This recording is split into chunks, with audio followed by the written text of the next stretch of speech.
먼저 감사하나이다 입니다. 여러분, 구약 성경에서 지켜라 라고 말씀 주신 3대 절기가 있어요. 무엇일까요? 무엇이 있을까요? 3대 절기, 유월절, 맥추절, 수장절입니다. 이 세 가지 절기는 내용상으로 어떻게 보면 모두 감사절에 속한 절기라고 할 수 있겠지요. 유월절은 430년간 애굽에서의 이 노예 생활에서 구원해 주신 날, 이 과정 가운데 어린 양의 피로 말미암아 죽음의 그림자가 뛰어넘어간, 나에게 미치지 않고 건너 뛰어넘어간 기적적인 그날을 기억하고 감사하라고 주신 날, 유월절입니다. 그리고 맥추절은 혹은 초막절, 그리고 초실절, 칠칠절이라고도 부릅니다. 그의 첫 곡식, 밀이나 보리를 수확해 하신 하나님 앞에 감사케 하는 절기라고 할 수 있겠지요. 수장절을 장막절이라고도 하는데, 가을에 이 추수 때, 즉 한 해 동안 열심히 수고하고 땀 흘려 얻은 이 곡식으로 말미암아 감사하며 제사하는 절기라고 할 수 있겠습니다. 그러니까 모두 감사라는 이 의미가 함께 내포되어져 있다는 것입니다. 그러다가 신약 교회로 넘어오면서 3대 절기를 4대 절기로 지키게 됩니다. 바로 성탄절이 추가된 것이겠지요. 오늘은 이러한 절기들 가운데 하나인 맥추절을 지키려 합니다. 그러나 어떤 분들은 왜 한국 사람이 유대 나라 다른 나라의 절기를 지키느냐라고 불평하시기도 하고, 이 맥추절을 단순히 헌금을 걷는 목적으로 지킨다며 시비 거시는 분들 또한 적지 않게 있습니다. 분명한 것은 77절 혹은 맥추절은요, 성경을 통해서 하나님께서 그 백성된 자들에게, 저와 여러분들에게 명령한 것이고, 여기 있는 우리 모두들은 바로 그 하나님의 백성 되었다라는 사실은 변함이 없기 때문에 반드시 지켜야만 된다라는 것이 되겠지요. 그러니까 신명기 16장에서 명령하신 유월절과 칠칠절, 이 초막절은 우리가 지키는 것, 어떻게 보면 당연한 도리라고 말씀드릴 수가 있다는 것입니다. 이 사실이 중요한 것이지 꼭 지켜야 된다라는 그 사실이 하나님의 명령, 말씀으로 기록된 명령이라는 것이 중요한 사실이지, 다른 나라 풍습이니 어쩌니 저쩌니 할 필요도 없고, 오늘날 농사 짓는 사람 극히 한정적인데 농사 짓는 사람이 어디 있을까요, 목사님? 다 이렇게 도시사회에서 이런 절기가 왜 필요하냐고 하시는 분들도 있는데, 그 말은 다 어불성설이 되는 셈이기도 합니다. 중요한 것은 이 절기를 통해서 우리가 하나님 앞에서 감사의 마음을 돌아보자 라는 데 의의를 두고 있다는 거예요. 그러니까 감사를 다시 회복하자 라는 의미가 우리가 절기를 지키는 이유 중 하나라는 것입니다. 오늘 우리 가운데 주신 말씀은 여러분들, 저와 여러분들이 함께 말씀을 통해서 살펴본 이 사건은 우리가 익히 잘 알고 있는 이야기일 것입니다. 바로 죽은 나사로가 살아난 사건이지요. 죽은 나사로가 살아났다네. 다들 잘 알고 계시는 사건입니다. 그런데 오늘 우리는 본문의 이 사건을 거꾸로 저 밑에서부터 쭉 거슬러 올라가 보려 합니다. 그러니까 사건의 뒷부분, 제일 뒤에 나오는 이 구절부터 하나씩 앞으로 당겨보면서 말씀 우리가 함께 살펴보며 설교를 진행하려 한다는 것이겠지요. 처음 44절부터 보시면 죽은 나사로가 살아서 무덤에서 걸어 나오고 있습니다. 사람들은 경악합니다. 무서움과 두려움과 공포로 모두 놀라 자빠질 지경입니다. 여러분 한번 생각해 보십시다. 죽은 사람이 벌떡 일어나더니 온몸에 배로 동인채로 비틀거리며 이렇게 걸어 나오는 모습들, 상상만 해도 소름 돋습니다. 무시무시한 일이지요. 죽은 사람이 배로 동인채로 걸어 나왔다. 캄캄한 동굴 속에서 기어 나왔다. 엄청나게 겁나는 일이기도 합니다. 그러나 예수님께서는 당연하다는 듯이 사람들에게 풀어놓아 다니게 하라고 말씀 주셨지요. 풀어보니까 진짜 나사로가 살아난 거예요. 정말 살아서 깨끗한 몸으로 다시 회복되어 걸어 나오는 것 아니겠습니까? 사랑하는 성도 여러분, 이러한 놀라운 기적, 저절로 우연히 되어진 것일까요? 아닙니다. 이런 일들 저절로 우연히 되어지는 일은 절대로 없습니다. 죽은 사람이 다시 살아난다는 것, 도무지 말도 안 되는 이 사실 아니겠습니까? 누가? 예수님께서 죽은 나사로를 살리셨습니다. 할렐루야. 누가? 예수님께서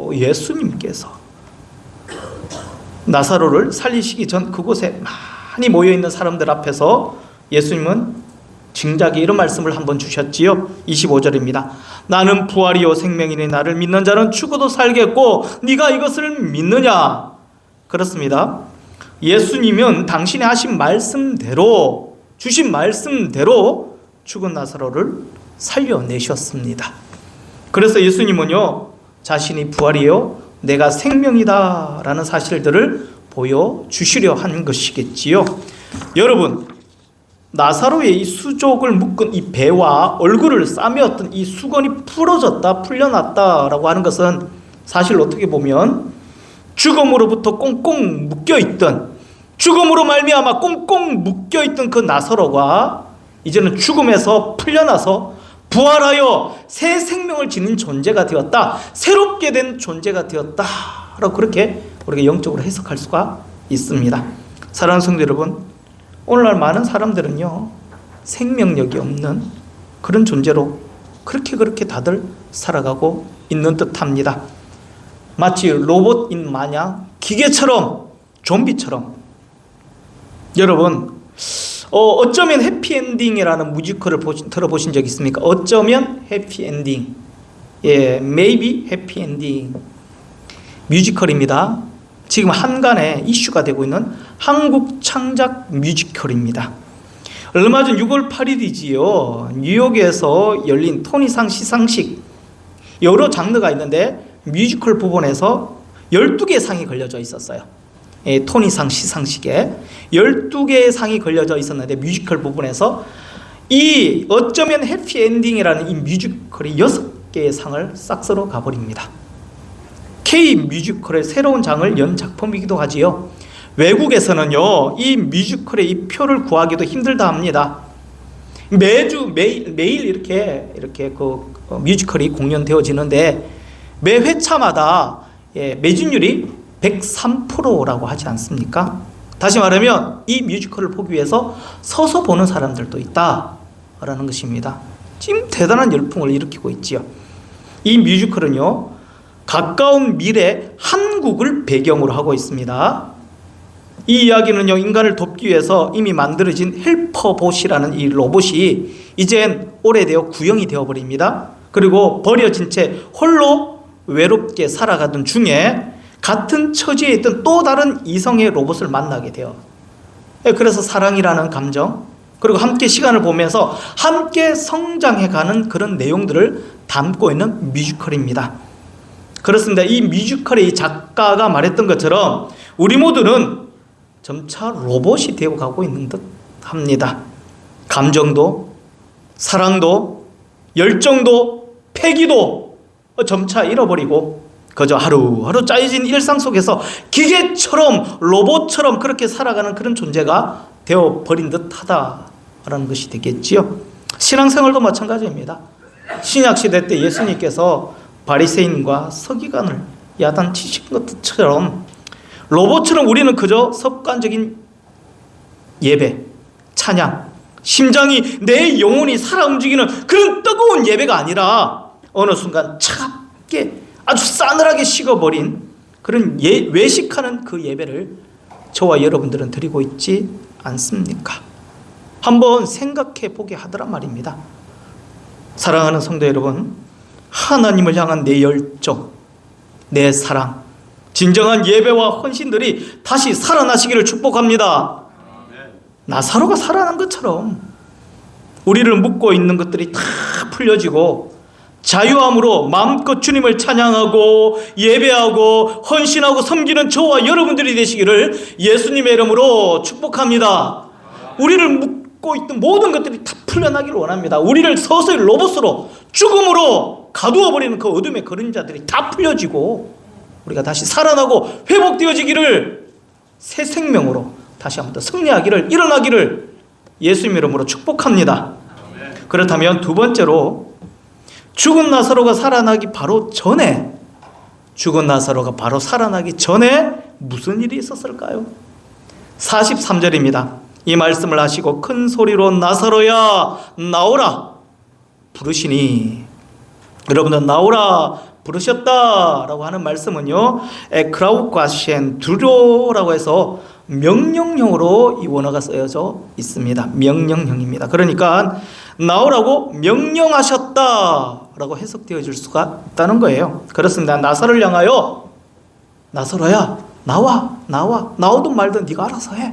그냥 선택해서 결정하리무나. 사람들이 지금 이렇게 많이 기다리고 있는데 이렇게 말씀하지 아니하셨습니다. 나사로를 향하여 죽음으로 말미암아 배로 동인 채 얼굴은 수건으로 가린 채 꽁꽁 묶여있던 그를 향하여 나사로야 나와라, 죽음은 떠나가고 살아서 나오라, 지금 당장 나와 라고 명령을 하셨습니다. 명령하셨습니다. 나와.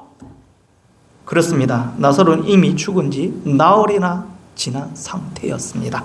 망자이지요. 그런데 죽은 자에게 예수님은 마치 살아있는 사람에게 명령하시듯 나사로야 나오라 라고 선포하신 것입니다. 그러니까 나오잖아요. 죽은 지 이미 나흘이나 된 시체가 걸어서 나옵니다. 죽음도 사망도 예수님의 그 명령을 이기지 못합니다. 예수님께서 나오라 명령하시니 죽음이 떠나가고 살아서 나올 수밖에 없는 거예요. 그렇습니다. 주님은 명령 하나만으로 가능케 하신 분이신 줄 믿습니다. 어떤 특별한 액션이 필요 없습니다. 중요한 것은요, 주님께서 나오라라고 명령하셨고 놀라운 기적을 이루셨던 그 능력들을 저와 여러분들에게도 말씀으로 허락하여 주신 줄 믿습니다. 그래서 우리는요, 선포하기만 하면 됩니다. 예수의 이름으로 그냥 선포하고 도전하고 내어 던지면 된다는 것이겠지요. 특별한 액션 필요 없습니다. 무당처럼 길이 날뛰고 춤추고 흔들고 칼 위에 올라서고 눈알 뒤집고 뭐 별의별 짓 안 해도 됩니다. 엎드렸다가 일어났다가 무한반복하고 빌고 또 빌고 이렇게 안 해도 됩니다. 그죠? 말씀 하나만 한 번만이면 가능합니다. 선포하면 되는 줄 믿습니다. 예수의 이름으로 선포하면 됩니다. 일어나라, 걸어라, 나와라. 그렇게 길길이 어떤 액션이 필요 없다는 것이겠지요. 명령에는 말씀에는 능력이 있는 줄 믿습니다. 오늘 예수님의 말씀은요, 창조주의 명령이고 산자와 죽은 자의 세상을 통치하는 분이심의 명령인 줄 믿으시길 바랍니다. 예수님이 말씀하시면 그 명령으로 세상의 모든 것이 당신의 뜻대로 다 바뀌게 되어져 있습니다. 창세기 1장 3절입니다. 하나님이 이르시되 빛이 있으라 하시니 빛이 있었고 명령하셨으니 그렇게 되어야만 합니다. 빛이 있으라 라고 말씀하셨으니 어쩔 수 없이 빛은 생겨야만 합니다. 왜죠? 하나님이 명령하셨으니까. 하나님이 명령하셨으니까 빛은 당연히 생겨날 수밖에 없는 것이겠죠. 오늘 예수님이 이 말씀으로, 이 명령으로 말미암아 초상집은 기쁨과 희망으로 한순간에 바뀌게 됩니다. 여러분 한번 귀를 기울여 보시길 바랍니다. 여러분의 영적 귀를, 심령 안의 영적 귀를 한번 열어 주님께서 저와 여러분들에게 어떤 말씀을 하고 계시는지 한번 귀 기울여 보시기를 바랍니다. 무엇라고 명령하고 있습니까? 무엇라고 여러분들의 심령 가운데, 삶 가운데 선포하고 계시는지 한번 귀를 열어 한번 들어보시기를 바랍니다. 여호수아 1장입니다. 네가 네게 명령한 것이 아니냐? 강하고 담대하라. 놀라지 말며 두려워하지 말라. 내가 너와 함께 하겠다. 절망과 아픔과 비극, 이 비극들이 소망과 희망과 환락과 기쁨으로 바뀌게 하실 줄 믿습니다. 무엇을 해야 될지 모르는 저와 여러분들에게 사명 주실 줄 믿습니다. 주님께서 명령 주시고 한번 해봐 된다, 이겨낼 거야, 승리할 거야, 내가 원하는 것 이거다 라고 명령 주시면 그 명령에 귀를 기울이시고 순종해 보시길 바랍니다.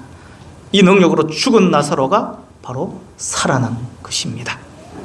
그런데 예수님께서 말씀으로 명령하시기 전에 세 번째로 또 무슨 일이 있었을까요? 42절입니다. 항상 내 말을 들으시는 줄 내가 알았나이다. 그러나 이 말씀 하옵는 것은 둘러선 무리를 위함이니 곧 아버지께서 나를 보내신 것을 그들로 믿게 하려 함이니이다. 여러분들 뭐예요 이게? 기도하신 것입니다. 기도. 여러분들 예수님께서 기도하신 지금 이 순간 기도하신 목적이 무엇이었습니까? 아버지께서 나를 보내신 것을 그들도 믿을 수 있도록 역사해달라고 간구하는 것이지요. 아버지께서 나를 이곳에 지금 이 순간에 보내셨다라는 사실들을 믿지 않는 저들도 믿게 해달라고, 응답해달라고 그렇게 간청하고 있는 기도의 내용이라는 것입니다. 마태복음 6장 6절입니다. 너는 기도할 때에 네 골방에 들어가 문을 닫고 은밀한 중에 계신 네 아버지께 기도하라. 은밀한 중에 보시는 네 아버지께서 갚으시리라. 시편 23편 3절입니다. 내 영혼을 소생시키시고 자기 이름을 위하여 의의 길로 인도하시는도다. 그렇습니다. 하나님은요, 기도하는 자에게, 매달리는 자에게 자기 이름을 위하여 의의 길로 인도하여 주실 줄 믿습니다. 아빠 되신 하나님께서 내 자녀들이, 마귀의 이 자녀들에게, 믿지 않는 사람들에게 손가락질 받지 않도록, 우롱당하지 않도록, 멸시당하지 않도록 좋은 것으로 풍족히 허락하여 주실 줄 믿습니다. 반드시 의의 길로 인도하여 주실 줄 믿습니다. 그렇잖아요. 사람이 제일 싫어하는 것은요, 내 가족을 건드리는 것 아닙니까? 부모를 건드리는 것입니다. 그냥 내 선에서 이렇게 딱 끝내버리면 될 텐데, 네 아버지 누구? 라고 하는 것처럼 아버지 어머니가 욕먹는, 욕얻어먹는, 나 때문에 욕얻어먹는 것을 우리는 큰 불효라고 그렇게 생각을 합니다. 하나님도 마찬가지지요.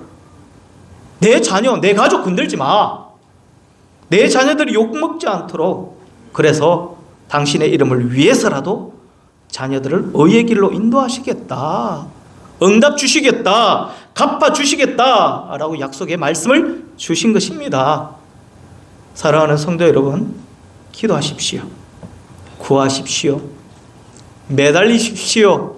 골방에 들어가 자신만의 시간과 공간에서 기도하시면 반드시 은밀한 중에 계시는 아버지 하나님께서 은밀한 중에 보시고 갚아 주실 줄 믿습니다. 응답하여 주실 줄 믿습니다. 기도하지 아니한 영고라. 기도하십시오. 기도하고 매달려 보십시오. 반드시 응답 주시고 친히 찾아와 주셔서 인격적으로 만나 주시고 손을 잡아 주실 줄 믿습니다. 응답의 하나님을 만나시는 저와 여러분들이 되시기를 축복합니다. 할렐루야. 자, 이제 우리는 여기까지, 지금까지 나사로가 다시 살아난 사건을 거슬러 여기까지 왔습니다. 정리하자면 지금까지 과정은 이러했지요. 첫 번째, 죽은 나사로가 다시 살아났습니다. 두 번째, 죽은 나사로가 살아난 것은 바로 예수님께서 나사로야 나오라 라고 말씀으로 명령하셨기 때문에 그러했습니다. 세 번째로, 예수님이 명령하시기 전에 먼저 기도를 하셨습니다. 뭐라고 기도하셨을까요? 자신의 하나님의 아들이심을, 그리고 메시아 되심을 사람들에게 보여달라는 것 아니겠습니까? 그래서 아버지의 이름이 영광받을 수 있도록 그렇게 조목조목 자신의 기도 제목으로 요청하며 아랜 것입니다. 내가 이러한 제목들이 있습니다. 하나님 응답해 주옵소서, 역사해달라고 그렇게 기도를 했던 것이겠지요. 그런데 우리가 반드시 주목해야 될 한 단계가 더 남아 있습니다. 41절입니다. 41절의 말씀을 같이 한번 읽어보도록 하실까요? 시작.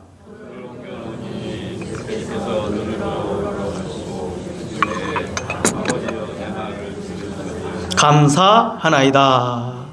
아버지요, 내 말을 들으신 것을 감사하나이다. 여러분, 예수님이 구체적으로 기도하시며 기도 제목으로 요청하시기 전에 넷째로 어떤 일이 있었나요? 나사로는요 이미 죽어 무덤이 있은 지 며칠 나흘이나 되었습니다.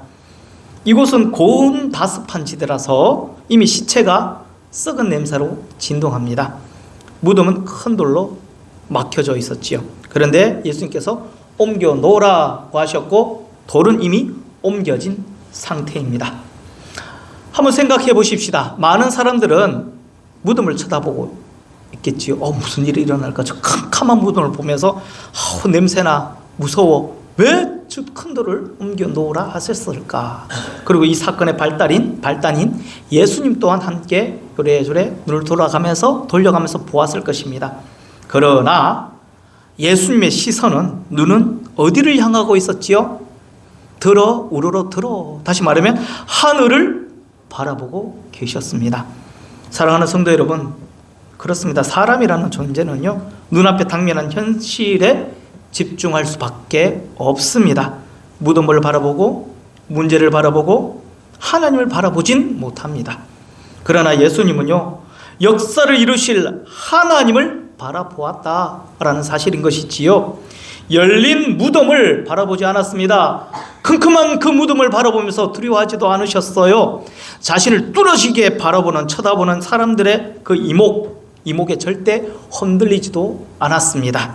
10년 고요한 중에 하나님만을 고개 들어 우러러 바라본 것입니다. 베드로가 그랬습니다. 풍랑이는 갈릴리 바다에서 예수님만을 바라보며 바다 위로 발걸음을 내딛었을 때, 예수님만을 바라보고 발걸음을 바다 위로 내딛었을 때 그런 바다 위로 걷는 기적의 사나이가 되었습니다. 그러나 거세게 일랑이는 이 풍랑을 바라보고선 두려움에 가라앉아 버리게 되었지요. 마태복음 14장 30절입니다. 바람을 보고 무서워 빠져가는지라 소리질러 이르되 주여 나를 구원하소서 하니. 여러분, 바람을 보면요 현실만을 바라보면, 지금 내게 닥쳐진 이 어려움들만 보면 무서울 수밖에 없어요. 암담할 수밖에 없잖아요. 그러면 빠져들어갑니다. 헤어나오지를 못합니다. 그리고 그곳에서 죽을 수밖에 없습니다. 망할 수밖에 없습니다. 왜죠? 내 능력 밖에 이르기 때문에 그렇습니다. 답이 없지요. 여러분들 답답하지 않나요? 어찌 할 바를 찾지 못합니다. 그래서 예수님도 하늘을 우러러 바라보신 것입니다. 그리고 입을 열어 고백하지요. 뭐라고 고백했을까요? 아버지여, 내 말을 들으신 것을 감사하나이다. 여러분, 한번 생각해 보세요. 아직 그 어떤 기도의 응답도 주어지지 않았습니다. 나사로가 살아난 것도 아니에요. 조목조목 바라는 기도 제목 요청하신 것도 아니었습니다. 그리고 말씀으로 나오라고 명령하신 바도 없으셨어요. 제일 처음 이 기적이 일어나기 전 제일 처음 어떤 일이 있었나요? 감사부터 하셨습니다. 감사. 내 말을 들으신 것을 감사하나이다. 말을 들으셨는지 안 들으셨는지 그 어떤 이적도 역사도 기적도 일어나지 않았습니다. 그런데 주님은 먼저 감사했다라는 사실인 것이지요.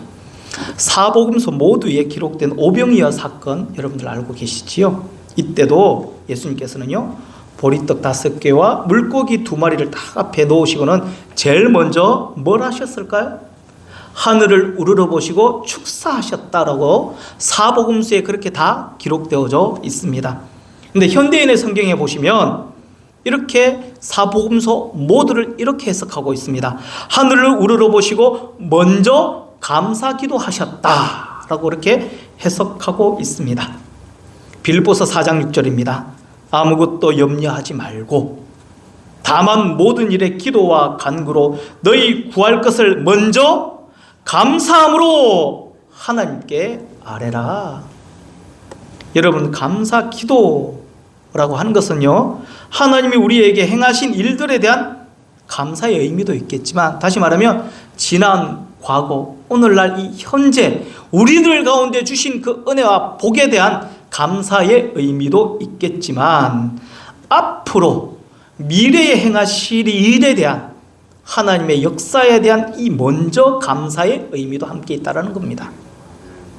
사랑하는 성도 여러분, 여러분들은 얼마나 어느 정도 먼저 감사하고 있습니까? 어떤 일에, 어떤 어려움에, 어떤 문제에 먼저 감사해 보신 적은 있으신가요? 히브리서를 보시면요, 믿음이라는 것은 바라는 것의 실상이 되는 것이라고 말씀했습니다. 먼저 감사함으로, 믿음으로 실상이 되는 그런 능력들을 만나시기를 예수님 이름으로 축복합니다. 결론을 내도록 하겠습니다. 오늘 우리는 맥주 감사주의를 맞이해서 지난 6개월의 시간을 돌아보면 참으로 많이 감사하기를 원합니다. 어땠나요? 지난날의 삶을, 지난 시간들, 여러분 어떻게 6개월의 삶을 보냈습니까? 다들 힘들게 험악한 세월을 보냈지는 않았습니까? 그러나 하나님께서 나를, 우리 가정을 돌보시고 인도하시고 복내려 주신 것, 여러분들 깨닫게 하셨잖아요. 그리고 영육 강건함을 주셔서 이렇게 주 앞에 나와 예배하게 하신 것, 나를 위해, 자녀를 위해, 사랑하는 남편을 위해, 아내를 위해서, 내 후손들을 위해서 기도하게 하신 것도 얼마나 감사합니까? 내가 주님을 먼저 알았기에, 내가 그 주님 앞에 사랑하는 사람들을 내려놓고 같이 기도하고 부여잡고 기도할 수 있게 하신 것도 다 하나님의 은혜인 줄 믿습니다. 그리고 일용할 양식 주신 것도 감사하잖아요. 하나님께서 이렇게 나를 사랑하여 주셔서 아주 작은 것이지만 일용할 양식을 허락해 주셔서 이렇게 영육 강건함으로 살아올 수 있게 하신 것도 감사의 조건이 아니겠습니까? 그러나 안타까운 것은 오늘날 감사를 잃어버린 사람들이 그렇게 많다라는 사실인 것입니다. 은혜가 은혜인 줄 깨닫지 못하는 사람들일 것입니다. 물론 예수 안 믿는 사람이라면 그럴 수도 있어요. 상관없습니다. 은혜가 은혜인지 우연인지, 운명이니 팔자니 이렇게 할 수도 있습니다. 그래서 감사하지 않을 수도 있습니다. 수고했어, 너 때문이야, 네가 고생한 덕택이야, 자기들끼리 모여 축배를 듭니다. 그러나 우리 예수 믿는 사람들은 모든 것이 다 하나님의 은혜로 되어진 것임을 인정하고 주 앞에 엎드려 감사해야 할 것입니다. 또 앞으로 다가올 이 하반기 6개월의 그 시간을 여러분들 어떻게 바라보고 계십니까? 예수님처럼 먼저 감사하는 것을 바른 믿음이라고 할 수 있는 거예요. 어떤 사람은 기적은 기도를 통해서 일어난다 라고 말합니다. 기적은 무엇을 통해서? 기도를 통해서 일어난다 라고 말하지요. 맞습니다. 그러나 그것보다 더 엄격한 답은 기적은 무엇으로부터? 감사로부터 시작되는 줄 믿습니다. 기적은 무엇으로부터? 감사로부터, 먼저 감사로부터 시작되어지는 줄 믿습니다. 오늘은 맥주 감사주일입니다. 그렇습니다. 이날만은, 이번 한 주만큼은 더욱더 하나님께 온전한 감사를 회복했으면 좋겠습니다. 시편 136편 1절입니다. 여호와께 감사하라. 그는 선하시며 그 인자하심이 영원함이로다. 이번 한 주도 여호와의 선하심과 인자하심이 영원하심을 믿고 나를 떠나지 아니하심을 믿고 마음껏 감사함으로, 먼저 감사함으로 놀라운 기적을 경험하시는 놀라운 인생 되시기를 예수님의 이름으로 축복합니다. 축복합니다. 좋은 일들만 가득하시기를 예수님 이름으로 소망합니다. 이 시간 우리가 함께 찬양하기를 원합니다. 이 찬양으로 함께 영광 올려드렸으면 좋겠습니다. 좀 더 키워주세요.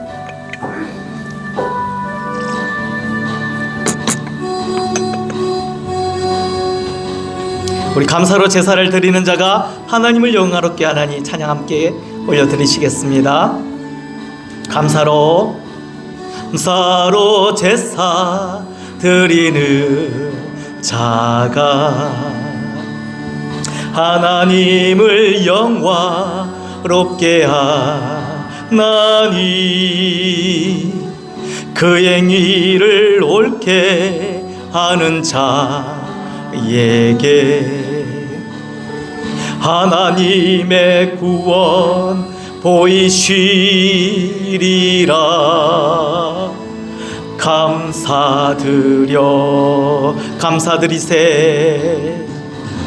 감사드리세 아버지께 감사로 제사를